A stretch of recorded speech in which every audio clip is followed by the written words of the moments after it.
අද ජපන් භාෂාවේ දෝෂි කිහිපයක් අපි ඉගෙන ගමු. ඔකිරු නැගිටිනවා, තබෙරු කනවා, නොමු බොනවා, කමු හපනවා, සුවරු ඉඳ ගන්නවා, කව් කියන්නේ මිලදී ගන්න යනවා,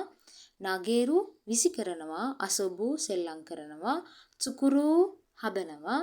නොරු වාහනයකට සතෙක්ගේ පිට නම් නගිනවා, හනසු කතා කරනවා, දෙකකෙරු පිට වෙනවා,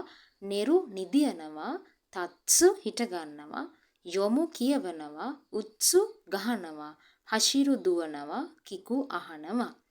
ඉකු යනවා, අරුකු පයින් යනවා, කයරු ආපහු ගෙදරට එනවා, ඉරේරු ඇතුළු කරනවා, මත්සු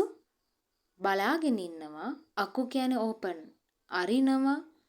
කිරු කපනවා, යොබු අඬ ගහනවා, කෝල් කරනවා, මිරු කියන්නේ මිමස් මිරු බලනවා.